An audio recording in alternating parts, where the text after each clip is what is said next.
नमस्कार प्यारे साथियों, स्वागत है आपका गाइडर के इस ऑनलाइन प्लेटफॉर्म पर। यहाँ हम आज कक्षा 12वीं के अध्याय 1 विद्युत आवेश और क्षेत्र के बारे में चर्चा करेंगे। देखिए, हम इस पूरे अध्याय को 3 भागों में बांट लेते हैं। पहले भाग में हम विद्युत आवेश, आवेश का संरक्षण, कूलाम का नियम, बहुल आवेशों के बीच लगने वाले बल, अध्यारोपण का सिद्धांत और सतत आवेश वितरण के बारे में चर्चा करेंगे। इसके बाद इस वीडियो के सेकेंड पार्ट में हम विद्युत क्षेत्र, बिंदु आवेश के कारण विद्युत क्षेत्र रेखाएं, विद्युत द्विध्रुव, द्विध्रुव के कारण विद्युत क्षेत्र, एक समान विद्युत क्षेत्र में द्विध्रुव पर बल आघूर्ण, हम इन सब विषयों में हम पार्ट नंबर 2 में देखेंगे। इसके बाद हम पार्ट नंबर 3 में क्या देखेंगे, विद्युत फ्लक्स क्या होता है, गॉस का प्रमेय क्या है, इसके कथन, इसके बाद इसका डेरिवेशन देखेंगे, इसके अनुप्रयोग क्या हैं। अनुप्रयोग में कुछ सीमित दिए गए हैं, 3 टॉपिक दिए हैं। क्या दिया है देखिए, सबसे पहले तो दिया है आवेशित असीमित लंबाई के तार, एक समान आवेशित अनंत समतल चादर तथा एक समान आवेशित पतले खोखले गोलीय कोश के कारण, इन तीनों के कारण, किसके कारण, लंबी तार, समतल चादर और गोलीय खोल या गोलीय कोश के कारण विद्युत क्षेत्र की गणना हमें क्या करना है, गॉस थ्योरम की सहायता से, गॉस प्रमेय की सहायता से करना है। तो हम इस पूरे पाठ को या पूरे अध्याय को, पूरी इकाई को 3 पार्ट में बांट लेते हैं। ठीक है, अध्याय 1।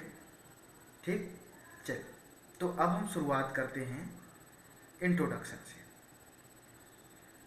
देखिए, आपने एक जनरल एक्सपेरिमेंट घर में किया।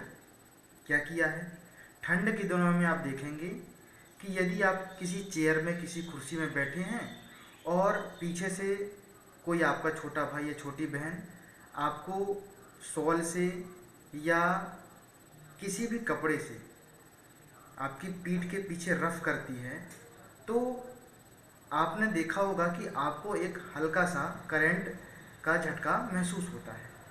वास्तव में ये क्या है? या आप एक और प्रयोग करते होंगे कि आप स्केल लेते हैं और उसे बालों में क्या करते हैं, रफ करते हैं, रगड़ते हैं। तो आपने देखा होगा कि स्केल में एक अदृश्य ऊर्जा उत्पन्न हो जाती है। वो ऊर्जा क्या करती है, कागज के छोटे छोटे टुकड़ों को, धूल के कणों को अपने पास आकर्षित करती है। ये ऊर्जा क्या है? तो ये जो ऊर्जा है, इसी ऊर्जा को क्या कहते हैं, आवेश कहते हैं। क्या कहते हैं? इसी ऊर्जा को आवेश कहते हैं। देखिए यहाँ पर क्या लिखा है, साधारण अनुभव की बात है कि जब हम सूखे बालों पर कंघी करते हैं तो कंघी में कागज के छोटे टुकड़ों को अपनी ओर आकर्षित करने का गुण उत्पन्न हो जाता है। ठीक है, आकर्षित करने का जो गुण जिसके कारण उत्पन्न हुआ है, उस कारण को या उस कारक को कहते हैं, आवेश कहते हैं।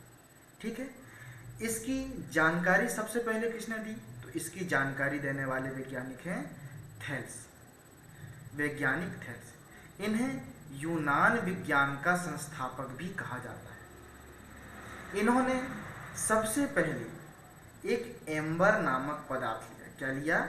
एम्बर नामक पदार्थ लिया और उसे ऊन से रगड़ा, रफ किया।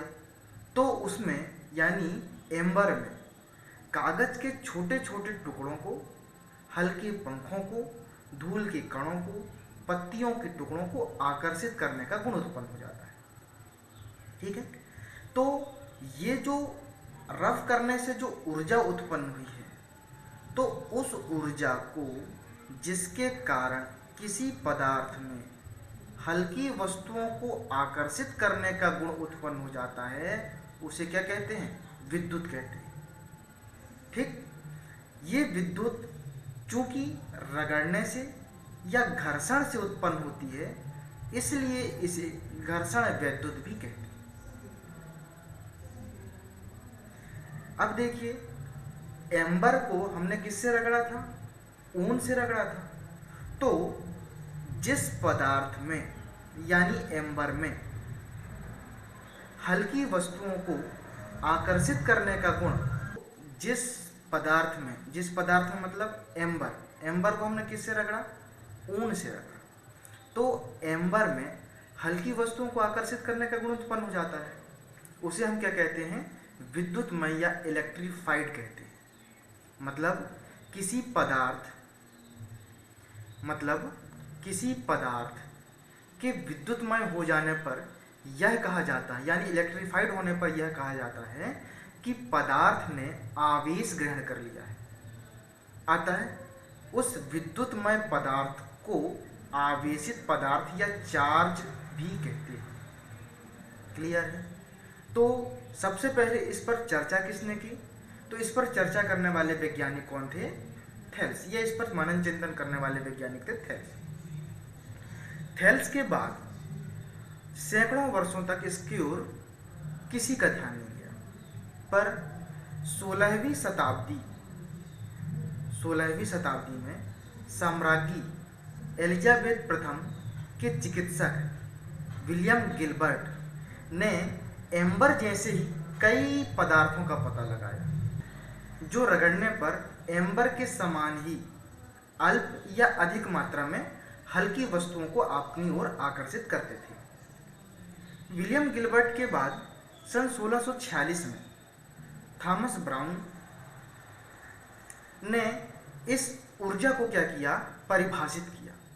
और क्या बोला कि उस ऊर्जा को जिसके कारण किसी पदार्थ को रगड़ने पर उसमें आकर्षण का गुण उत्पन्न हो जाता है, उस गुण को विद्युत या इलेक्ट्रिसिटी नाम से संबोधित किया। अब भाई, विद्युत या इलेक्ट्रिसिटी क्यों? तो इसके पीछे कारण है कि एम्बर का जो ग्रीक नाम इलेक्ट्रम है, और इलेक्ट्रम को ही इलेक्ट्रिसिटी बोला गया। ठीक है? तो वही चीज है कि विद्युत या इलेक्ट्रिसिटी शब्द की उत्पत्ति एम्बर से हुई है, और एम्बर का ग्रीक नाम क्या है? इलेक्ट्रम है। ठीक है? चलो, अब देखिए यहां पर क्या है? जानकारी प्लस में कुछ बातें हैं। देखिए, भौतिकी की जो वैद्युतिकी है, एक भौतिकी की एक शाखा है वैद्युत की, जैसे यांत्रिकी होती है, ठीक है, जैसे ऊष्मागतिकी होती है, वैसे ही वैद्युत आवेश से संबंधित एक शाखा है। उसमें हमने यदि आवेशों के स्थिर रूपों और उसके गुणों का अध्ययन किया तो हम बोलेंगे कि वो शाखा है स्थिर वैद्युत या स्थिर वैद्युत। यदि उस शाखा में जिसमें आवेश गतिशील है या विद्युत धारा के रूप में बह रहे हैं, तो हम भौतिकी की उस शाखा को क्या कहेंगे?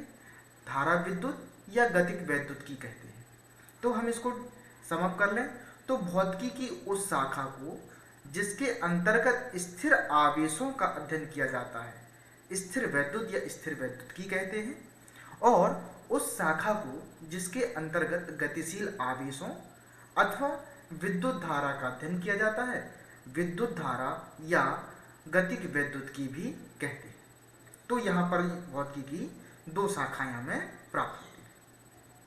चलिए, अब देखिए, अब हम देखते हैं आगे कि वैद्युत आवेश क्या होता है, इलेक्ट्रिक चार्ज क्या होता है। तो अभी हमने बताया कि आपने क्या किया था? एक स्केल लिया था, स्केल को सूखे बालों पर रफ किया तो कार्य किया, वही कार्य ऊर्जा में बदल गया। ठीक है? तो स्केल क्या हो गया? आवेशित पदार्थ हो गया, इलेक्ट्रीफाइड हो गया। ठीक है? और इलेक्ट्रीफाइड होने का कारण क्या है? आवेश है। ठीक है? तो हम इस आवेश को क्या मान सकते हैं? भौतिक राशि मान सकते हैं। क्या मान सकते हैं? इसे भौतिक राशि मान सकते हैं और परिभाषित इसे इस प्रकार किया जा सकता है कि आवेश एक भौतिक राशि है जिसे अर्जित कर लेने पर कोई पदार्थ इलेक्ट्रीफाइड हो जाता है। फिर से एक बार, वैद्युत आवेश क्या है? वैद्युत आवेश एक भौतिक राशि है जिसे अर्जित कर लेने पर, प्राप्त कर लेने पर कोई पदार्थ विद्युतमय हो जाता है, इलेक्ट्रीफाइड हो जाता है और विद्युतीय गुणों का प्रदर्शन करने लगता है। ठीक है। अब वैद्युत आवेश किस प्रकार की राशि है? तो वैद्युत आवेश एक सदिश राशि है। भाई सदिश राशि क्यों? सॉरी, माफ कीजिए, वैद्युत आवेश क्या है? एक अदिश राशि है। अदिश राशि क्यों? तो देखिए, आपने क्या किया है, आपने स्केल लिया, स्केल को बालों में रफ किया, कार्य किया, कार्य के परिणाम से ऊर्जा उत्पन्न हुई। ये ऊर्जा कैसी राशि है? ऊर्जा एक अदिश राशि होती है। ऊर्जा का ही तो रूप आवेश है ना। आवेश भी कैसी राशि होगी? अदिश राशि होगी। इसका एक SI मात्रक होगा। SI मात्रक क्या है इसका? कूलाम। ठीक है। तथा इसके संकेत को C से प्रदर्शित करते हैं। हम जानते हैं कि जब किसी वैज्ञानिक के नाम पर किसी मात्रक का संकेत रखा जाता है तो उसे अंग्रेजी वर्णमाला के कैपिटल लेटर में डिनोट किया जाता है, दर्शाया जाता है। ठीक है। अब हम देखते हैं इसका विमीय सूत्र क्या होगा। तो हम विमीय सूत्र कैसे लिखते हैं भाई? विमीय सूत्र लिखते हैं मूल राशियों की सहायता से। और मूल राशियां कितनी होती हैं? 7। कौन कौन सी होती हैं? लंबाई, द्रव्यमान, समय, ताप, ज्योति तीव्रता, पदार्थ की मात्रा। ठीक, यही होती है ना। ठीक। अब देखिए, तो यहां पर एक और आता है विद्युत धारा, जो 7वां है, विद्युत धारा। हम यहाँ पर क्रमों की बात नहीं कर रहे हैं, तो स्वाभाविक सी बात है। तो इसमें एक मूल राशि है विद्युत धारा। विद्युत धारा आपने कक्षा 10वीं में एक डेफिनेशन पढ़ी है। विद्युत धारा को डिनोट करते हैं I से। और I यानी विद्युत धारा होती है आवेश के प्रवाह की दर, और आवेश को डिनोट किया जाता है Q से, क्वांटिटी से। तो आवेश कितना हो गया? Q। परिवर्तन की दर, आवेश के प्रवाहित होने की दर को क्या कहते हैं? विद्युत धारा कहते हैं। यदि हम इस आवेश Q की वैल्यू निकालना चाहें तो I क्या है? मूल राशि है। समय भी क्या है? मूल राशि है। मूल राशियों की सहायता से ही तो व्युत्पन्न विमीय सूत्र ज्ञात किया जाता है। तो Q इक्वल लिख सकते हैं हम I इंटू टी। तो Q बराबर क्या आ जाएगा? Q I विद्युत धारा का मात्रक क्या होता है? एम्पियर। और विमीय सूत्र में इस एम्पियर के लिए संकेत क्या लेते हैं हम? A। ठीक है। T फॉर टाइम, समय। समय के लिए विमीय सूत्र में उपयोग क्या करते हैं? T। तो हम इसे जमा लेते हैं। M तो यहाँ पर 0 है, द्रव्यमान 0 है, L भी 0 है, T है और A। तो ये हमारा विमीय सूत्र प्राप्त हो जाता है M0 L0 T A। ठीक। चलिए अब हम आगे देखते हैं। आवेशों के प्रकार की जानकारी हम निम्न प्रयोगों की सहायता से प्राप्त कर सकते हैं। ठीक है। चलिए, तो हम यहाँ पर क्या करेंगे? यहाँ पर हम कुछ प्रयोग कर रहे हैं भाई, हम यहाँ पर प्रयोग करने जा रहे हैं ना। तो हम उसके लिए क्या करेंगे? सबसे पहले आवश्यक सामग्री लेंगे। तो हम आवश्यक सामग्री में ले लेते हैं कांच की छड़ और रेशम का कपड़ा। ठीक है। इसके बाद हम लेंगे एबोनाइट की छड़ और एक रेजिन पदार्थ ले लेते हैं। ठीक है। ऊनी कपड़ा या बिल्ली की खाल, जिसे हम फर के नाम से भी संबोधित करते हैं, जानते हैं। ठीक है। तो हम क्या ले लेते हैं आवश्यक सामग्री में? कांच की छड़ ले लेते हैं और रेशम का कपड़ा और एबोनाइट की छड़, और उसके साथ ले लेते हैं बिल्ली की खाल या ऊनी का कपड़ा। ठीक। तो सबसे पहले प्रयोग नंबर 1 में हम क्या करते हैं? कांच के छड़ और रेशम के कपड़े को आपस में रगड़ते हैं, एक दूसरे पर रफ करते हैं। ठीक। अब कांच में स्वाभाविक सी बात है आवेश उत्पन्न हो गए होंगे। अब हम इस आवेशित कांच को क्या कर लेते हैं, एक किसी धागे की सहायता से, इस प्रकार के किसी धागे की सहायता से स्वतंत्रतापूर्वक लटका देते हैं और इसके पास एक और कांच की छड़ जिसको हमने रेशम के कपड़े से ही रफ किया है उसको लाते हैं और कुछ निष्कर्ष प्राप्त करते हैं। हम निष्कर्ष बाद में देखेंगे, पहले हम प्रयोग कर लेते हैं कि प्रयोग क्या क्या है।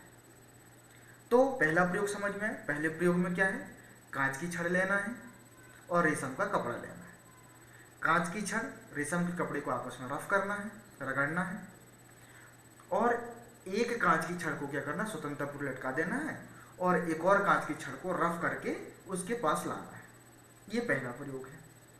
दूसरा प्रयोग क्या है कि एबोनाइट की छड़ लेना है और एबोनाइट की छड़ को ऊनी कपड़े या बिल्ली की खाल से रगड़ना है।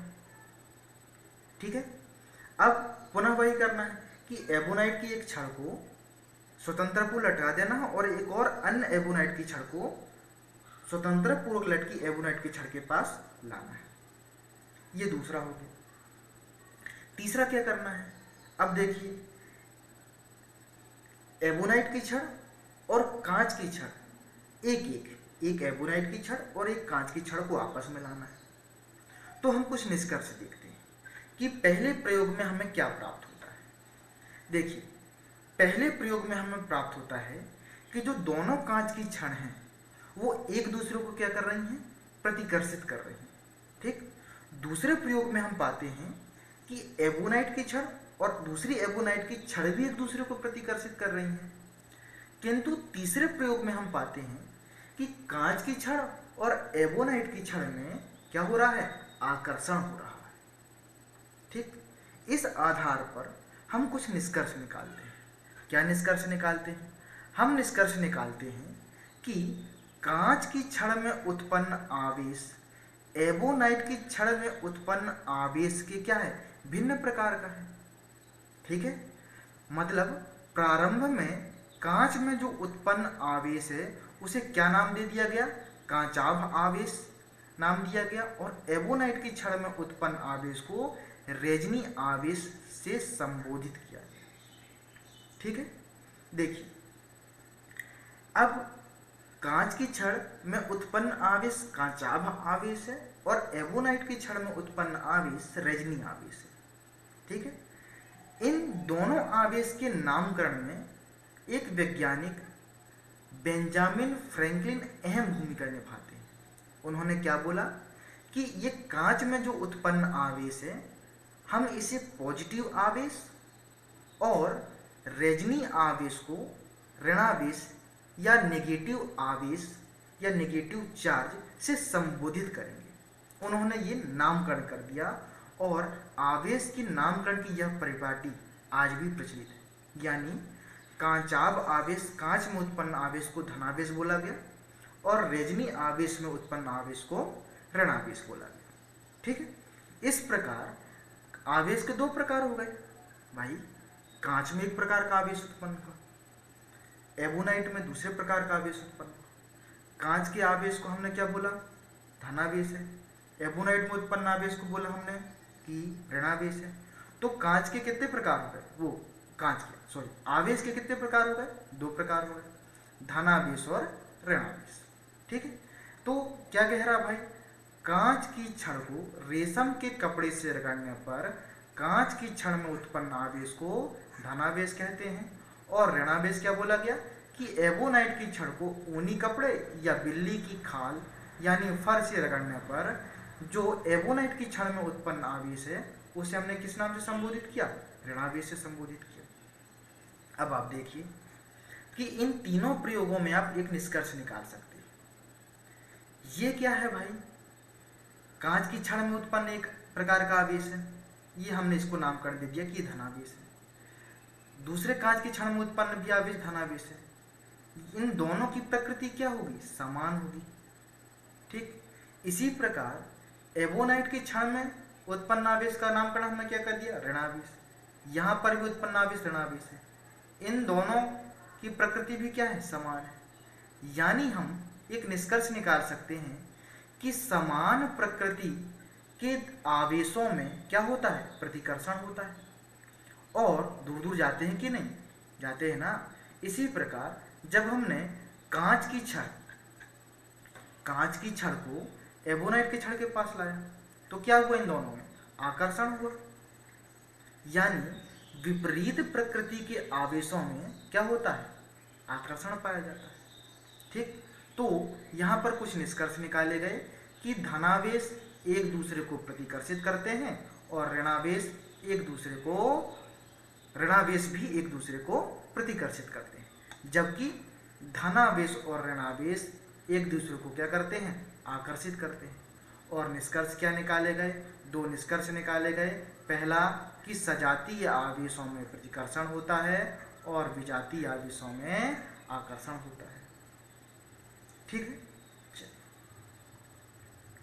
अब देखिए हम ये लिस्ट की बात करें तो वही चीज़ है भाई, हमने क्या क्या लिया था, कांच की छड़ ली, कांच की छड़ को रेशम के कपड़े से रगड़ा तो कांच की छड़ में धनावेश उत्पन्न हो गया और रेशम के कपड़े में ऋणावेश उत्पन्न हो गया।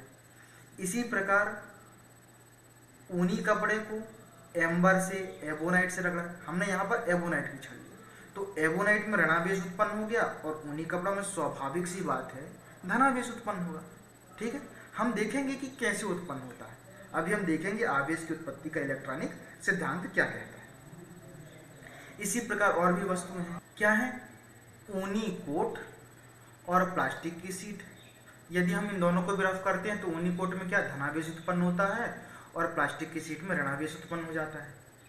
ये धनावेश और ऋणावेश किस प्रकार है भाई, तो ये एबोनाइट में जो आवेश उत्पन्न है इनके समरूप जितने भी आवेश हैं, हमने क्या बोला कि ये ऋणावेश है, और कांच की छड़ में जो उत्पन्न आवेश है इनके समरूप जितने भी आवेश हैं हमने इसको क्या बोला, धनावेश है। तो वही चीज ऊनी कोट भी और ऊनी गलीचा रबर के जूते में भी लागू होती है। अगला है आवेश उत्पत्ति का इलेक्ट्रॉनिक सिद्धांत। क्या है, आवेश उत्पत्ति का इलेक्ट्रॉनिक सिद्धांत। ठीक है, इसके पहले हमें कुछ जानकारी जानना बहुत आवश्यक है। तो आप अपनी पाठ्यपुस्तक में देखिए, ये पैराग्राफ आपको पढ़ना बहुत जरूरी है। इसको हम शॉर्ट रूप में पढ़ लेते हैं। क्या लिखा है कि हम जानते हैं कि प्रत्येक पदार्थ अणुओं से मिलकर बना होता है। प्रत्येक अणु एक या एक से अधिक परमाणुओं से मिलकर बना होता है। प्रत्येक परमाणु का समस्त भार उसके केंद्रीय भाग में केंद्रित होता है, जिसे नाभिक कहते हैं। नाभिक में दो प्रकार के कण होते हैं, प्रोटॉन और न्यूट्रॉन। प्रोटॉन में धनावेश होता है जबकि न्यूट्रॉन में किसी प्रकार का आवेश नहीं होता, यानी ये अनावेशित होते हैं। नाभिक के चारों ओर इलेक्ट्रॉन विभिन्न स्थिर कक्षाओं में चक्कर लगाते हैं। इलेक्ट्रॉनों में ऋणावेश होता है। प्रत्येक इलेक्ट्रॉन का ऋणावेश परिमाण में प्रत्येक प्रोटॉन के धनावेश के बराबर होता है। इसके अतिरिक्त प्रत्येक परमाणु में प्रोटॉन की संख्या इलेक्ट्रॉन की संख्या के बराबर होती है।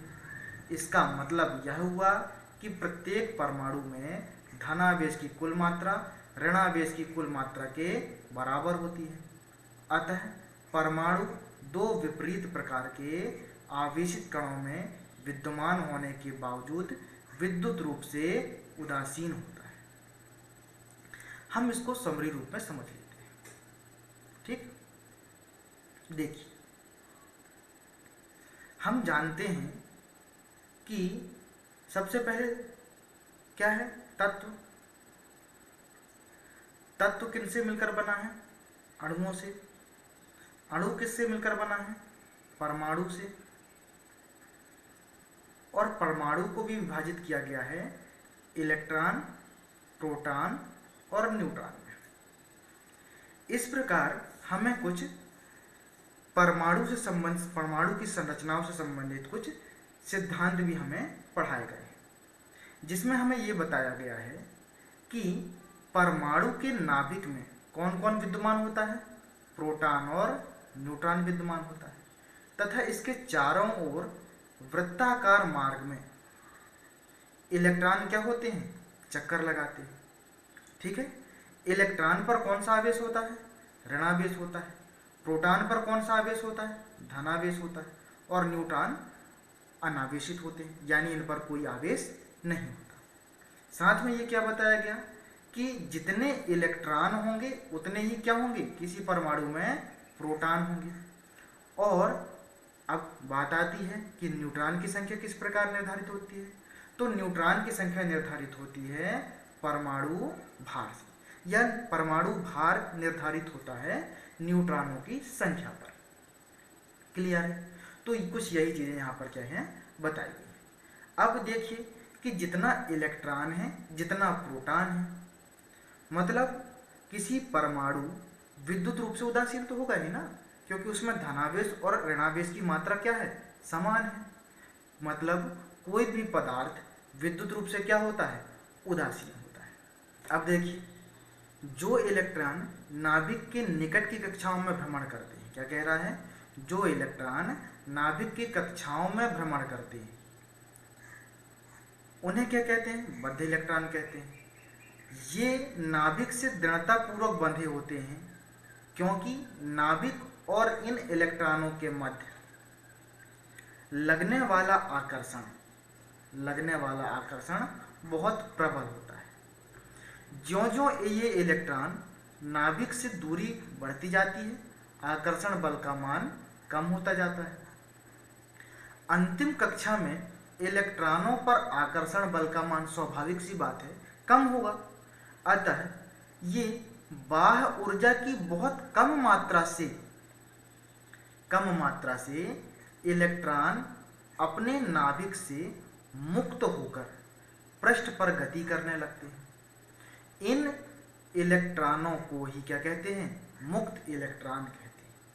यही मुक्त इलेक्ट्रॉन वस्तुओं के आवेशित होने या विद्युतमय होने या इलेक्ट्रिफाइड होने के लिए जिम्मेदार होते हैं।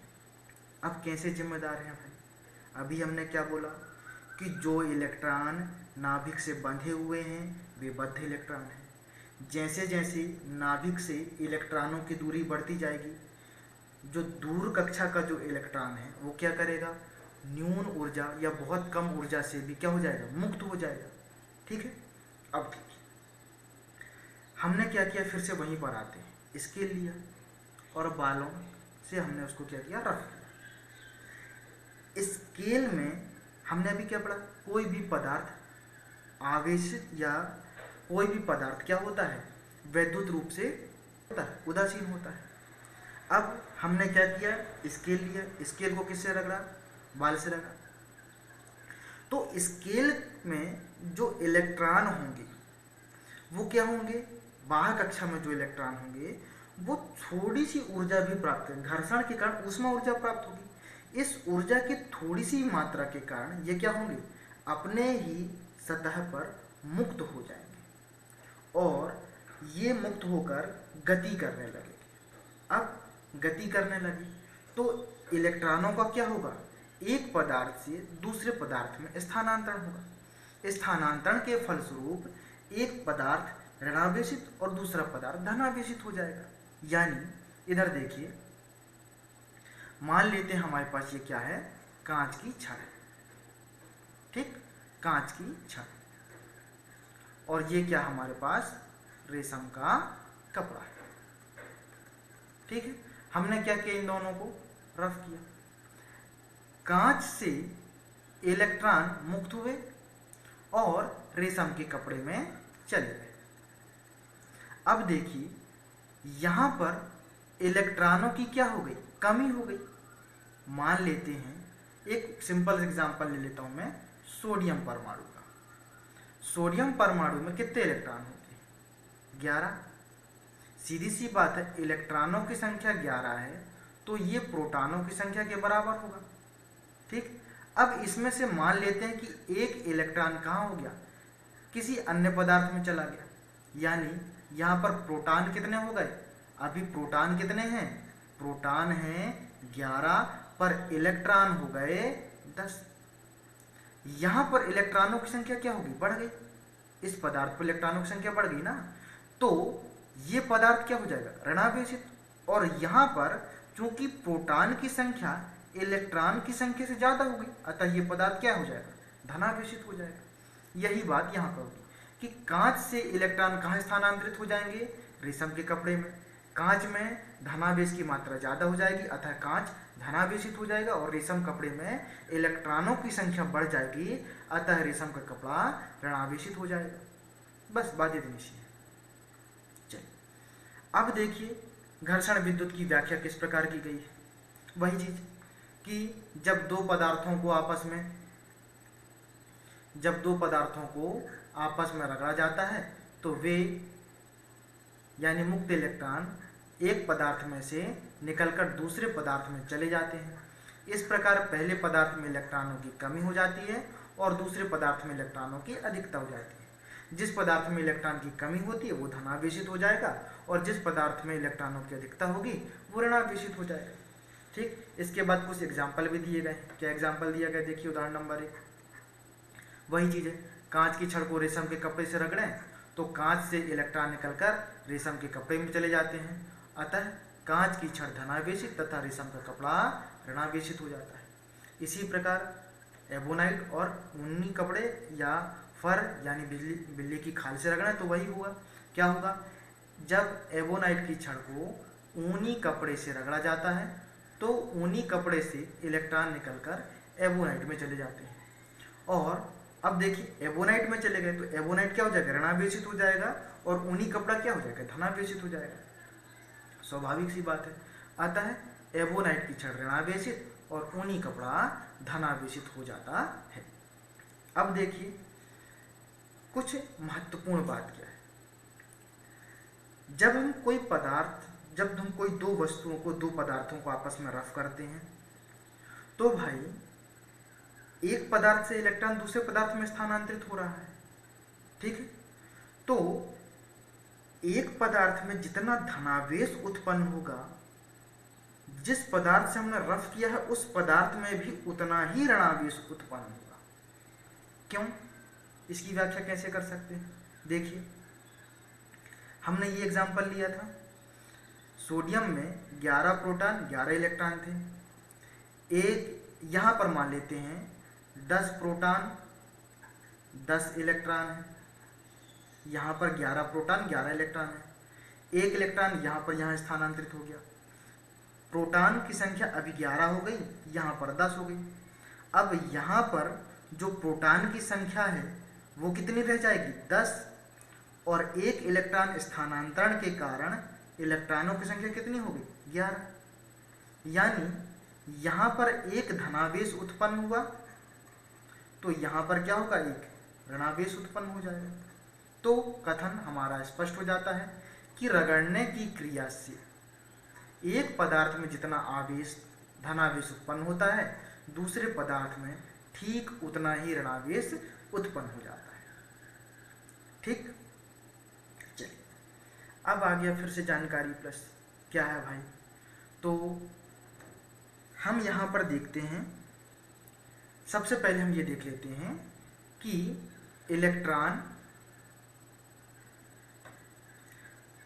एक इलेक्ट्रॉन का द्रव्यमान कितना होता है, यानी me से प्रदर्शित कर दें।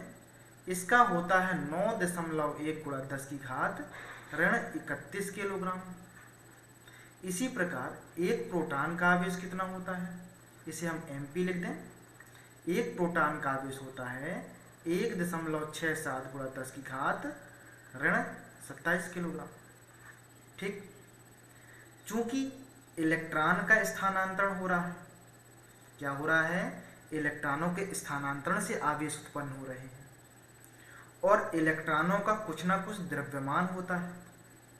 ठीक, अतः जो पदार्थ धनावेशित हुआ है उस पर द्रव्यमान की मात्रा क्या हो जाएगी, कम हो जाएगी, उसका द्रव्यमान क्या हो जाएगा, घट जाएगा। और जो पदार्थ ऋणावेशित हुआ है वो क्या हो जाएगा, उसका द्रव्यमान बढ़ जाएगा। तो कुछ यही बात यहाँ पर स्पष्ट की गई है। क्या है कि इलेक्ट्रॉनों की कमी के कारण पदार्थ धनावेशित हो जाते हैं। चूंकि इलेक्ट्रॉन में द्रव्यमान होता है, अतः धनावेशित पदार्थ का द्रव्यमान कुछ कम हो जाता है। इसी प्रकार इलेक्ट्रॉन की अधिकता के कारण पदार्थ ऋणावेशित हो जाता है, अतः ऋणावेशित पदार्थ का द्रव्यमान कुछ बढ़ जाता है। इस प्रकार किसी पदार्थ को आवेशित करने पर उसका द्रव्यमान परिवर्तित हो जाता है। ठीक, चलो अब घर्षण विद्युत से संबंधित क्या है, कुछ उदाहरण दिए गए हैं। क्या क्या उदाहरण दिए गए हैं तो आप पढ़ सकते हैं, कोई दिक्कत नहीं। क्या क्या लिखा है देखिए, संश्लेषित वस्त्रों या स्वेटर को शरीर से उतारते समय चट चट की आवाज़ सुनाई देती है तथा चिंगारी भी दिखलाई देती है। शरीर के रोम उनकी ओर आकर्षित होने लगते हैं। इसके बाद दूसरा क्या है, प्लास्टिक की कुर्सियों को कपड़े से छाड़ने पर वे आवेशित हो जाते हैं। ये क्या है, कुछ दी। ठीक, चल और भी है। कभी कभी दरवाज़ा को खोलते समय हमारा हल्का सा झटका अनुभव होता है। तो ये सब क्या है, घर्षण विद्युत के उदाहरण है। आप इसे अच्छे से पढ़ सकते हैं, कोई दिक्कत नहीं। ठीक, चलिए नेक्स्ट क्या है भाई, नेक्स्ट है चालक तथा विद्युत रोधी क्या होते हैं। चालक या कुचालक हम 9वीं 10वीं में पढ़ते आ रहे हैं, कुछ वही चीज़ है। तो पदार्थों को विद्युत आवेश की गति के आधार पर 3 वर्गों में विभाजित किया गया है, चालक, विद्युत रोधी और अर्धचालक। चालक तो हम जानते हैं कि वे पदार्थ जिनमें से विद्युत या विद्युत धारा का प्रवाह होता है। विद्युत धारा का प्रवाह यानी विद्युत आवेश का प्रवाह। जो पदार्थ अपने में से विद्युत आवेश को बहने देते हैं उन्हें चालक कहते हैं। इसमें एक एग्जाम्पल क्या जानते हैं हम, 10वीं में हमने हमारे बोर्ड एग्जाम में आया है कि चांदी जो आवेश का सर्वोत्तम चालक होता है। ठीक, तो इसके एग्जाम्पल क्या क्या हैं, इसके एग्जाम्पल हैं धातु, पृथ्वी, इम्पोर्टेंट है ना, नोट कर लीजिए। जो आपको लगता है कि समझ में आ रहा है या जो कुछ विशेष बात है उसको नोट कर लीजिए। मानव चालक है, जंतु शरीर चालक के उदाहरण हैं। सभी धातुएं, पृथ्वी, मानव तथा जंतु शरीर चालक के क्या है, उदाहरण है। चालक क्यों है भाई, कोई पदार्थ चालक क्यों? तो भाई अभी हमने पढ़ा आवेश जनरेट कब होते हैं, उत्पत्ति कब होती है इनकी, जब इन्हें रफ किया जाता है, घर्षण किया जाता है। और इनमें सहयोग कौन है, मुक्त इलेक्ट्रॉन। तो वही चीज़ है, जिन चालकों में मुक्त इलेक्ट्रॉन होंगे या मुक्त इलेक्ट्रॉनों की संख्या होगी, अत्यधिक होगी या कम होगी, उन चालकों में आवेश का प्रवाह होगा।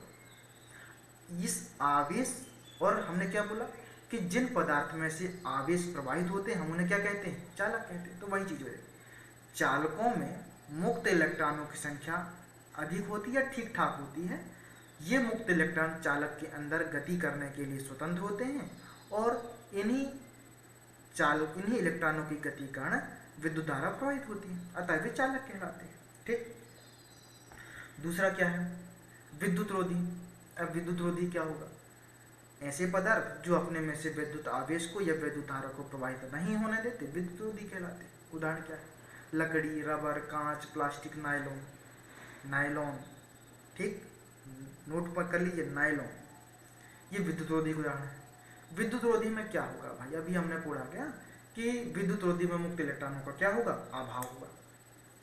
चलिए अगला है मोस्ट इंपॉर्टेंट है अर्धचालक। अर्धचालक मतलब आधे चालक आधे कुचालक, यानी इनकी जो चालकता है वो ताप पर निर्भर करती है। किस पर निर्भर करती है, ताप पर। हमारे पास कुछ ऐसे पदार्थ हैं जो सामान्य ताप पर कुचालक की भांति व्यवहार करते हैं, यानी उनमें मुक्त इलेक्ट्रॉनों का अभाव होता है। पर जैसे जैसे उनके ताप में वृद्धि होती है उनकी चालकता या उनमें चालक का गुण उत्पन्न होने लगता है, यानी उनमें मुक्त इलेक्ट्रॉनों की संख्या बढ़ने लगती है। तो इसमें की पॉइंट क्या है, ताप। ठीक, तो ताप हम पढ़ लेते हैं क्या है। अर्धचालक उन पदार्थों को कहते हैं जिनकी चालकता चालक और विद्युत रोधी के बीच होती है। ताप बढ़ाने पर अर्धचालकों की चालकता बढ़ जाती है, जबकि चालकों की चालकता घट जाती है। यहाँ पर क्या पॉइंट है कि जब कोई पदार्थ होता है वो सामान्य ताप पर कुचालक है, उसके ताप में वृद्धि होती है, यानी वो एक निश्चित ताप पर आता है तो वो चालक की भांति व्यवहार करने लगता है। तो ऐसे पदार्थ को क्या कहते हैं? अर्धचालक, आधे चालक आधे कुचालक कहते हैं। उदाहरण क्या है? सिलिकॉन है, जर्मेनियम है, सिलिकॉन और जर्मेनियम। ठीक, ये दो पदार्थ हैं। इसके अतिरिक्त भी और हैं, आप आवर्त सारणी में उसे देख सकते हैं। पी ब्लॉक में आपको ये सब मिल जाएंगे, 5-6 हैं, आप उन्हें इनके नाम लिख सकते हैं। होमवर्क है, कर लीजिए। अब देखिए नेक्स्ट क्या है? नेक्स्ट है अर्थिंग या भूसंपर्कण। नेक्स्ट क्या है? अर्थिंग या भूसंपर्कण। अर्थिंग क्या है? आप लोग दैनिक जीवन में सुनते हैं अर्थिंग अर्थिंग अर्थिंग, क्या है अर्थिंग? तो अर्थिंग क्या है? किसी आवेशित पदार्थ को पृथ्वी से किसी चालक के द्वारा जोड़ दिया जाए तो पदार्थ का आवेश चालक से होते हुए किस में चला जाता है? पृथ्वी में चला जाता है। इस प्रक्रिया को भूसंपर्कण या अर्थिंग कहते हैं। क्या है? एक बार फिर से, किसी भी आवेशित पदार्थ को पृथ्वी से जोड़ देना। किसकी सहायता जोड़ना है? किसी चालक के द्वारा, किसी धातु के तार के द्वारा जोड़ दिया जाए तो इसे हम क्या कहते हैं? अर्थिंग कहते हैं। अर्थिंग के क्या फायदे क्या नुकसान है? तो फायदे ही फायदे हैं, तभी तो हम काम कर रहे हैं। ठीक, क्या काम फायदे हैं भाई? तो विद्युत उपकरणों, परिपथों को भूसंपर्कित या अर्थिंग करके नुकसानों या दुर्घटनाओं से बचाया जा सकता है। ठीक, इसके अतिरिक्त क्या है? पावर स्टेशन से घरों तक विद्युत आपूर्ति के लिए 3 तार प्रयुक्त की जाते हैं। इनमें कौन कौन से हैं? एक लाइव होता है, एक न्यूट्रल होता है और एक अर्थ कहते हैं। पहले 2 तार विद्युत धारा को, पहले 2 तार कौन कौन से? लाइव और न्यूट्रल, विद्युत धारा को पावर स्टेशन, जहां विद्युत जनरेट हो रही है, ठीक है ना, पावर स्टेशन से घर तक लाते हैं। और तीसरा तार क्या है? तीसरा तार भूमि के अंदर गहराई पर गड़े धातु की मोटी प्लेट से जुड़ा होता है। ठीक है, घरों में प्रयुक्त होने वाले विद्युत उपकरण जैसे रेफ्रिजरेटर, टेलीविजन, विद्युत इस्त्री आदि के धात्विक उपकरण अर्थिंग तार से जुड़े होते हैं। यदि किसी कारणवश इलेक्ट्रिफाइड तार का संपर्क विद्युत उपकरण के आवरण से हो जाता है तो विद्युत आवेश उस उपकरण को बिना नुकसान पहुंचाए भूमि पर बह जाता है। फलस्वरूप हमें कोई हानि या कोई क्षति नहीं होती। ठीक, चलिए अब क्या है? नेक्स्ट क्या है? प्रेरण द्वारा आवेशन। प्रेरण द्वारा आवेशन, तो भैया आवेशन की कुछ ना कुछ तो विधियां होंगी। तो आवेशन की 2 विधियां दी गई। एक है घर्षण। आवेशन मतलब आवेशित करने की विधि। हमने घर्षित किया, रफ करके आवेशित कर लिया ना कोई पदार्थ को। इसके बाद एक और विधि है चालन और प्रेरण द्वारा। ठीक है, तो यहां पर किसके बारे में बताया गया है? प्रेरण द्वारा आवेशन। प्रेरण क्या है? प्रेरित करना। हमने क्या किया कि एक कांच की छड़ ली, कांच की छड़ को रेशम के कपड़े से रफ किया, कांच की छड़ में धनावेश उत्पन्न हो गया। अब हम किसी अनावेशित छड़ को लाएंगे। किसको लाएंगे? किसी अनावेशित छड़ को लाएंगे जिसमें अभी चार्ज उत्पन्न नहीं हुए। हम क्या करेंगे? उसे इस आवेशित छड़ के पास लाएंगे तो क्या होगा भाई? देखिए, ये हमारे पास क्या है? एक कांच की छड़ है, ये धनावेशित हो चुकी है। एक और कांच की छड़ है, अभी हमने इसको रफ नहीं किया है, यानी ये उदासीन है।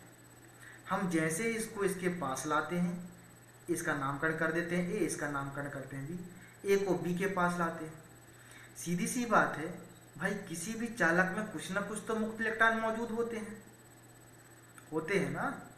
ठीक, और प्रोटॉन भी हों, चूंकि संख्या बराबर है अतः यह उदासीन है।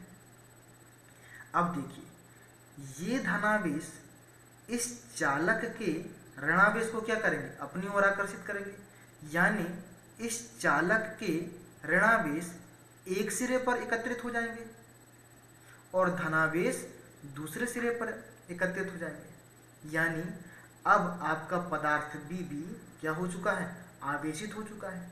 धनावेश और ऋणावेश सेपरेट हो चुके हैं। यही क्रिया क्या कहलाती है, प्रेरण क्रिया कहलाती है। क्या कहलाती है, प्रेरण क्रिया। वही चीज देखिए क्या कह रहा है, जब किसी आवेशित क्षण को अनावेशित चालक के पास लाया जाता है तो अनावेशित चालक के पास वाले सिरे पर विजातीय आवेश, हमने देखा था ना कि धनावेश है यहाँ पर और इसके पास वाले सिरे पर विजातीय आवेश यानी ऋणावेश। ऋणावेश क्या होते हैं, उत्पन्न हो जाते हैं। विजातीय आवेश तथा दूरवर्ती सिरे पर सजातीय आवेश उत्पन्न हो जाते हैं। इस क्रिया को क्या कहते हैं, प्रेरण या स्थिर वैद्युत प्रेरण कहते हैं। उम्मीद है समझ में आ गया होगा। ठीक, चलिए अब क्या है भाई, देखिए यहां पर कुछ महत्वपूर्ण चीज है। क्या महत्वपूर्ण है, महत्वपूर्ण ये है कि अभी हमने यहीं पर बात की थी कि जब इलेक्ट्रॉनों का स्थानांतरण होता है यानी घर्षण के द्वारा आवेशन की प्रक्रिया होती है तो उसमें इलेक्ट्रॉन स्थानांतरित होते हैं। इलेक्ट्रॉन का कुछ ना कुछ द्रव्यमान होता है, अतः जब वे एक पदार्थ से दूसरे पदार्थ में जाएंगे तो जो पदार्थ धनावेशित हो जाएगा उसका द्रव्यमान कम हो जाएगा और जो पदार्थ ऋणावेशित हो जाएगा उसके द्रव्यमान में वृद्धि हो जाएगी।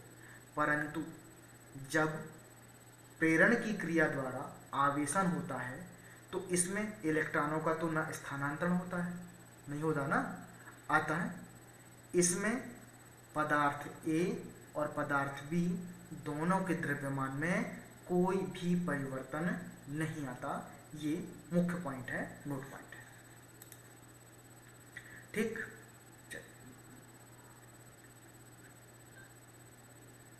अब देखिए इसमें क्या कुछ खास है, तो आप इसे क्या करिएगा, एक बार आप पढ़िएगा। यदि कोई दिक्कत आती है तो आप हमें इसे ऑफलाइन कक्षा में पूछ सकते हैं, हम इसका जवाब देने के लिए तत्पर हैं।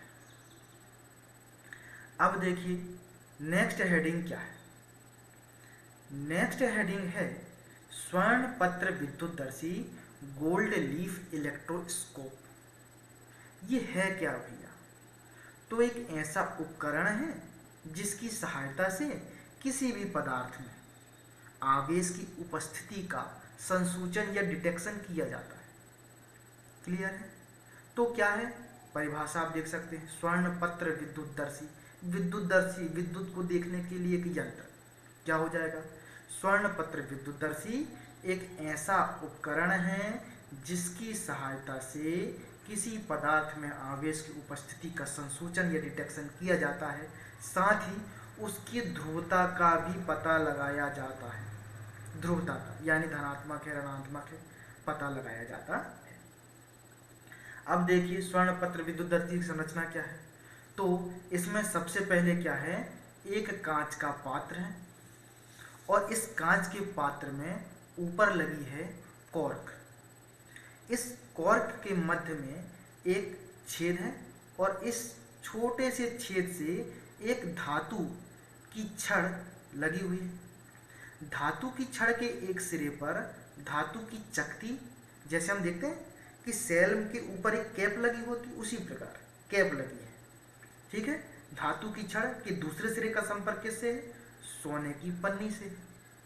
ठीक, और सोने की पन्नी के जस्ट सामने ठीक टीन की पन्नी क्या है, लगी हुई है। टीन की क्या है, पन्नी लगी हुई। अब देखिए वही चीज है, बनावट में क्या स्पष्ट है, बनावट में क्या है, इसमें कांच का एक पात्र होता है जिसके मुंह पर लगे कॉर्क में एक छेद होता है और छेद में धातु की एक छड़ लगी होती है। इस छड़ के निचले सिरे पर सोने की 2 पन्नियां बंधी होती हैं तथा ऊपरी सिरे पर धातु की एक चकती लगी होती है। इस उपकरण की सुग्राह्यता बढ़ाने के लिए पन्नियों के विपरीत ओर पात्र टिन की 2 पन्नियां लगी होती हैं। अब इसकी क्रियाविधि क्या है, कैसे कार्य करेगा?